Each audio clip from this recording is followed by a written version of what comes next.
जरूरी सूचना है आप सभी स्टूडेंट्स के लिए। स्टडी फॉर सिविल सर्विसेज का Android app Google play store में आ चुका है, उसको प्लीज तुरंत इंस्टॉल कर लीजिए।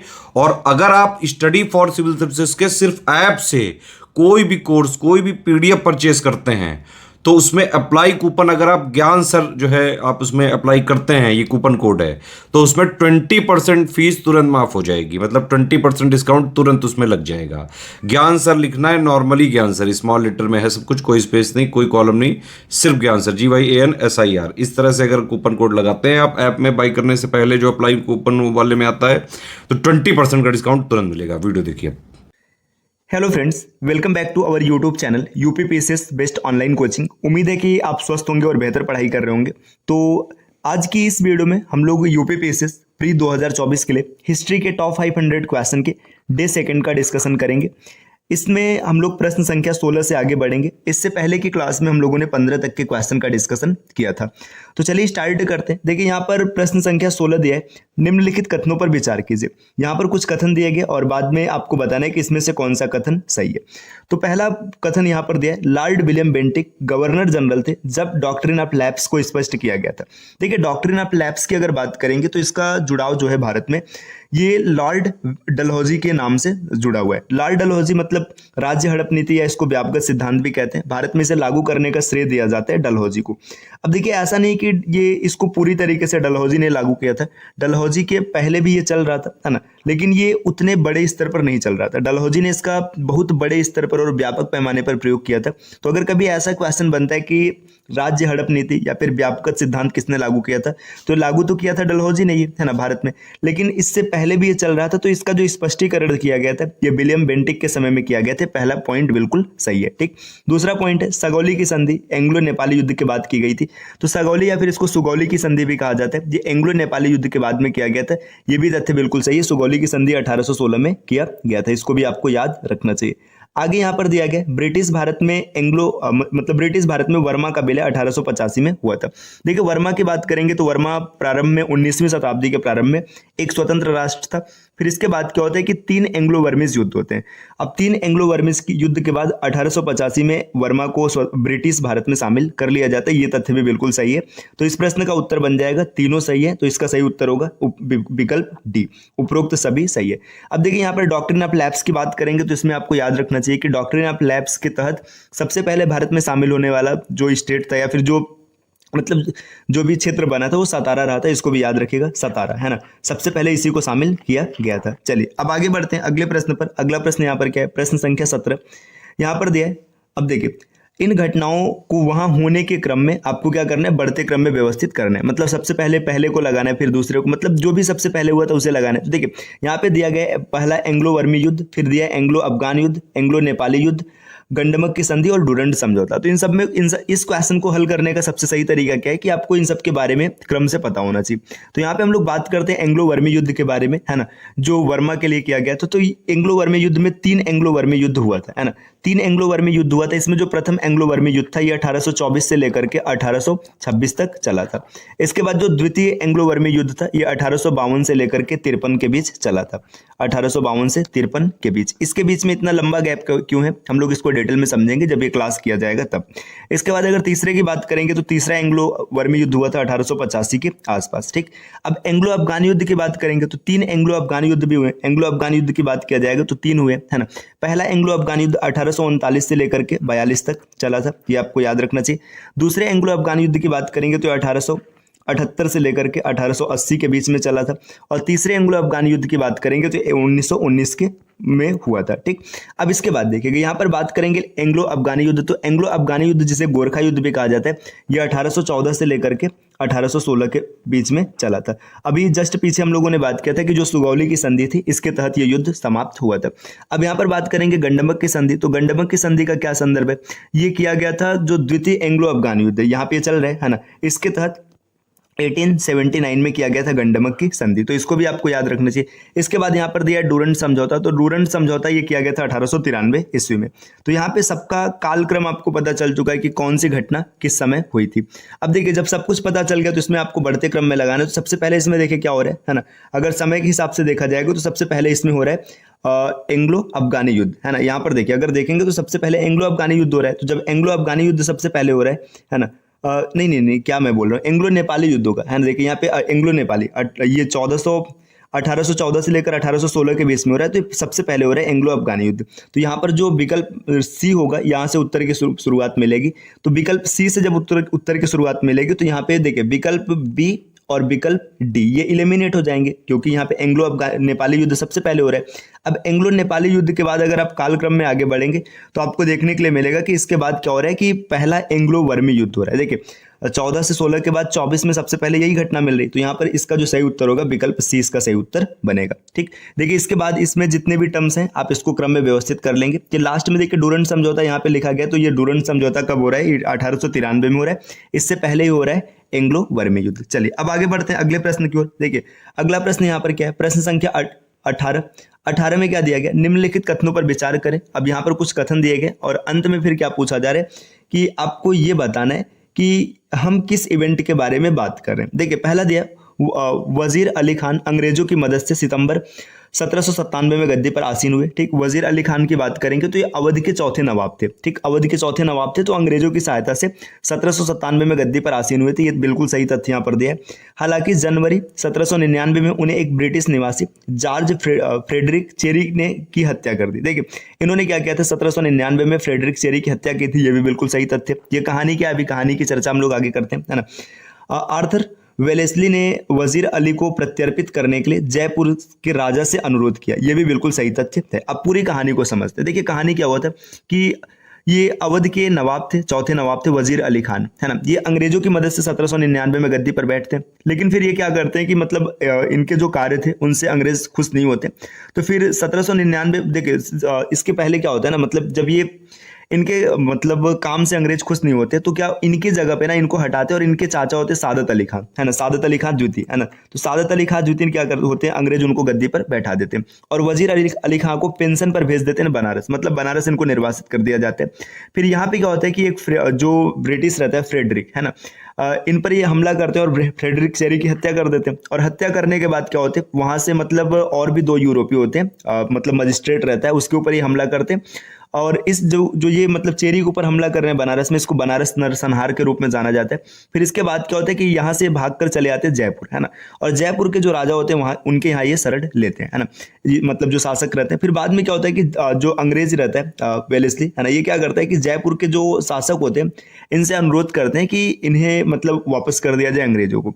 फिर वहां पर क्या होता है कि जो जयपुर के राजा थे इन्होंने एक शर्त रखा कि न तो इन्हें वजीर अली खान को मतलब फांसी दी जाएगी और न ही इन्हें हथकड़ी लगाया जाएगा।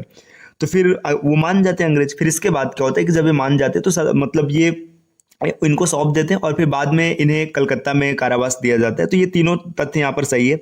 अब ये बात कहाँ का किया जा रहा है, तो यह है अवध में नागरिक विद्रोह। तो अवध के नागरिक विद्रोह की सभी घटनाएं हैं। ये पूरी कहानी आपको सुन करके याद आ गया होगा कि हम लोग अवध के नागरिक विद्रोह की बात कर रहे हैं। चलिए अब आते हैं अगले प्रश्न पर। प्रश्न संख्या 19 क्या दिया है, 19 यहाँ पर दिया है मद्रास संधि 1799 के बारे में निम्नलिखित पर विचार करें। अब यहाँ पर बात किया जा रहा है मद्रास संधि, है ना।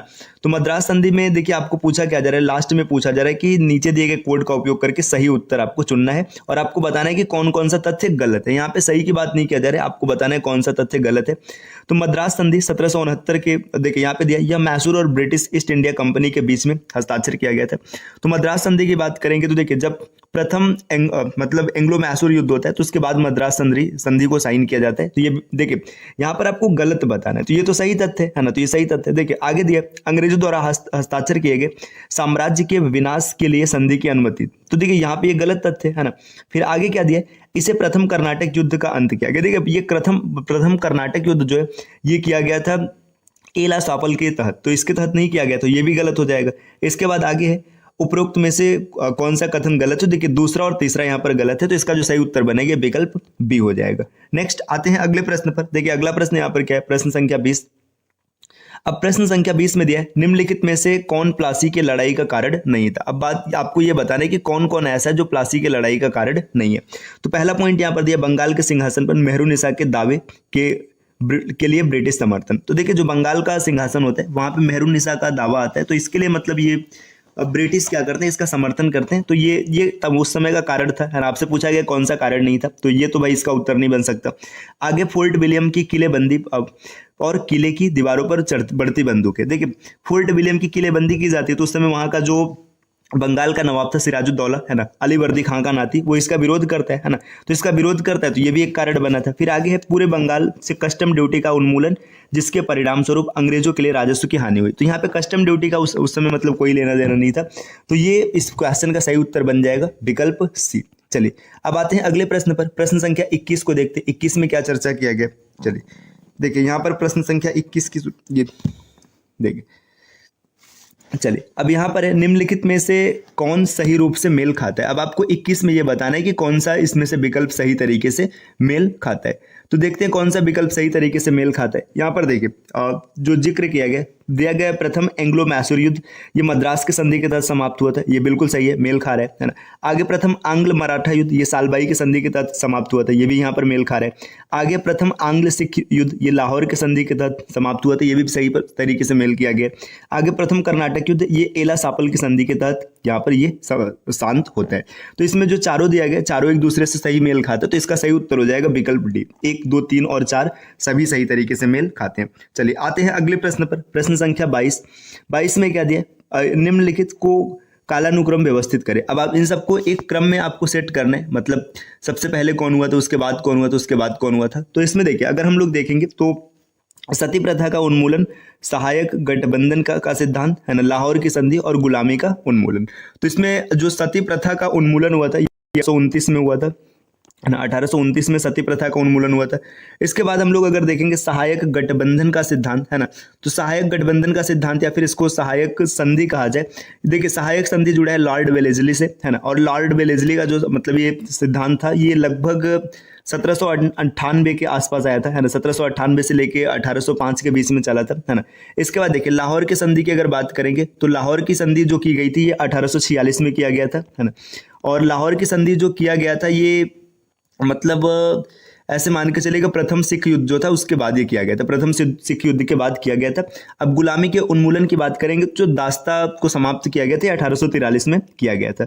तो आपको सबका समय पता चल गया। अब इसको आप कालक्रम में आसानी से व्यवस्थित कर सकते हैं। देखेंगे तो सबसे पहले इसमें कौन है, 1798, मतलब सबसे पहले दूसरा आएगा। तो दूसरा सिर्फ इसमें देखेंगे तो सिर्फ एक ही विकल्प में दिख रहा है, विकल्प सी में। तो इस प्रश्न का सही उत्तर हो जाएगा विकल्प सी। देखिए इसके बाद 1829 आएगा, 1843 आएगा और 1846 आएगा। तो 2143 इस प्रश्न का सही कोड बनेगा, विकल्प सी में ऐसा दिख रहा है। आते हैं अगले प्रश्न पर। प्रश्न संख्या 23। देखिए 23 में यहां पर क्या दिया, महारानी विक्टोरिया की उद्घोषणा 1858 से संबंधित निम्नलिखित पर विचार करें। अब महारानी विक्टोरिया जो उद्घोषणा कर रही है उसमें क्या क्या तथ्य है, इसके ऊपर आपको विचार करना है। इसको थोड़ा सा और ऊपर करते हैं ताकि सब चीज आपको दिखता रहे। रुके इसको ना थोड़ा सा यहाँ पे जूम इन करते हैं, लेकिन जूम इन या नहीं हो रहा है। चलिए इसको हम लोग आगे खिसका के पढ़ लेंगे। देखिए पहला पॉइंट यहाँ पर दिया गया, देखिए ये काहे नहीं हो रहा है, जूम इन भाई इसको हो जाना चाहिए, है ना। कोई नहीं, चलिए हम इसको मतलब खिसका के देख लेंगे। देखिए यहाँ पर इसमें पहला पॉइंट ये दिया है, देखिए कि इसने भारत में कंपनी के शासन को समाप्त कर दिया और शासन महारानी के हाथों में चला गया। तो जो देखिए ये 1857 में क्रांति हुआ था, जिसे प्रथम स्वतंत्रता संग्राम के नाम से भी जाना जाता है ना, सैनिक विद्रोह के नाम से भी जाना जाता है। तो इसके बाद क्या होता है कि जो महारानी विक्टोरिया थी वो स्पष्ट रूप से मतलब एक उद्घोषणा करते जिसे 1858 में। अब इसमें क्या कहते हैं, मतलब जो कंपनी का शासन था ये भारत में पूरी तरीके से समाप्त कर दिया गया। अब सीधी शासन किसके हाथ में चला गया, महारानी के हाथ में चला गया। तो ये बिल्कुल सही है ना। दूसरा पॉइंट यहाँ पर दिया, इसने भारतीय लोगों को कानून और धर्म और सामाजिक प्रथाओं की स्वतंत्रता के समान और निष्पक्ष सुरक्षा का आश्वासन दिया गया। देखिए सीधी सी बात है, जब वहां पर क्रांति हुआ था तो भारतीय चाहते थे कि मतलब ये जो ब्रिटिश हमारे साथ बुरा बर्ताव कर रहे हैं और जो इनका हस्तक्षेप है हमारे धर्म में लेकर के पूरी तरीके से समाप्त कर दिया जाए। तो सीधी सी बात है, इसका आश्वासन दिया गया कि आगे ऐसा नहीं होगा, मतलब चीजें आपके पक्ष में रहेगी। महारानी विक्टोरिया की उद्घोषणा ने 1858 के अधिनियम को एक व्यवहारिक रूप दे दिया, यह भी बिल्कुल सही तथ्य। ठीक, आगे इसमें क्या बोला गया, आगे ये बोला गया कि इसमें इसने विचार दिया कि मूल निवासियों के हितों को ब्रिटेन और अन्य यूरोपीय शक्तियों पर प्राथमिकता दी जाएगी। तो देखिए यहाँ पर मतलब ऐसा नहीं था कि मतलब ये दिया गया था तो ये चौथा गलत है, तो इसका सही उत्तर हो जाएगा पहला, दूसरा और तीसरा सही है। तो देख लेते कौन सा सही है। अब इसमें इसका उत्तर देखते हैं। देखिए पहला, दूसरा और तीसरा दिमाग में रखना है, तो पहला, दूसरा और तीसरा विकल्प ए में दिख रहा है, तो इस प्रश्न का सही उत्तर बन जाएगा। चलिए अब आते हैं अगले प्रश्न पर। प्रश्न संख्या 24 क्या है? देखिए 24 में यहाँ पर चर्चा किया गया 1857 के विद्रोह के बाद सेना के पुनर्गठन के संबंध में निम्नलिखित में से कौन सा कथन सही है? तो अब 1857 का जब विद्रोह होता है उसके बाद जब सेना का पुनर्गठन किया जाता है तो उनके संबंध में कौन सा कथन सही है? देखिए सेना में यूरोपीय लोगों की प्रतिशत कम हो गया। देखो अब जब 1857 का विद्रोह हुआ था उसके बाद क्या हुआ था कि सेना में भारतीयों की प्रतिशतता को कम किया गया था, यूरोपियों का नहीं कम किया गया। तो ये तो गलत तथ्य है ना।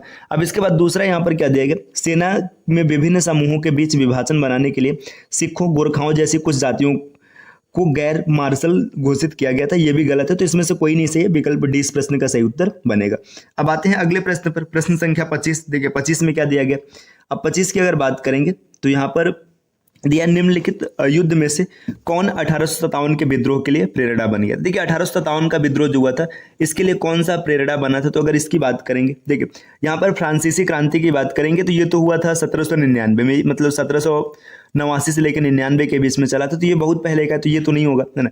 पहला एंग्लो अफगान युद्ध, देखिए जो पहला एंग्लो अफगान युद्ध हुआ था ये उस समय चला था, ये 1838 से लेकर के 1842। तो उस समय का ये कारण था, मतलब जो अंग्रेजों के या फिर ब्रिटिश के अजय होने का जो सिद्धांत था, इस पर उसने क्या किया था, उसने ये चीज़ दिखाया कि नहीं अंग्रेज अजय नहीं है, इनको हराया जा सकता है। इसके बाद जो हुआ था क्रीमियन युद्ध हुआ था, ये 1854 से लेकर के 1856 के मध्य हुआ था। उस समय का एकदम तात्कालिक कारण था, है ना, मतलब जिसने ये जनता में या फिर जो भारतीय लोग थे उनमें ये एकदम भर दिया था विचारधारा कि नहीं अंग्रेजों को तो हराया जा सकता है। ठीक, अब बोर्स की युद्ध की बात करेंगे तो ये काफ़ी मतलब इसका कोई लेना देना नहीं क्योंकि ये आगे हुआ था, है ना। बोर्स का युद्ध जो 1857 की क्रांति उसके बाद हुआ था, तो इसमें दो युद्ध ऐसे, पहला अफगान युद्ध और दूसरा जो था क्रीमियन युद्ध। इसने भारतीयों में ये भावना भर दिया था कि अंग्रेज अजय नहीं है, इनको परास्त किया जा सकता है। तो विकल्प 20 प्रश्न का सही उत्तर बनेगा। तो देखिए आज की क्लास की कुछ प्रश्न रहे हम लोगों ने जिसका विस्तृत डिस्कशन किया है। इस प्रकार के वीडियोज आपको निरंतर मिलते रहेंगे। आप चैनल को सब्सक्राइब जरूर कीजिएगा और साथ में अगर आप टीम के पेड कोर्सेज से जुड़ना चाहते हो तो यहाँ पे कुछ नंबर दिए गए, आप इन नंबर पे कॉल करके पेड कोर्स से जुड़ने की प्रक्रिया समझ सकते हैं, है ना। ये देखिए यहाँ पे इन सब नंबर पे आप कॉल कर सकते हैं। ये ज्ञान सर का व्हाट्सएप नंबर है, आप यहाँ से व्हाट्सएप के माध्यम से जानकारी प्राप्त कर सकते हैं। इसके अतिरिक्त चीज़ों को और सुविधाजनक बनाने के लिए यहाँ पर कुछ QR कोड दिए गए, आप इन QR कोड को स्कैन करके और बेहतर जानकारी प्राप्त कर सकते हैं। ठीक, यहाँ पे कुछ QR कोड है, आप इसको स्कैन एक बार जरूर कीजिएगा। चलिए फिर मिलते हैं आपसे नेक्स्ट वीडियो में कुछ नए इन्फॉर्मेशन के साथ, तब तक के लिए धन्यवाद।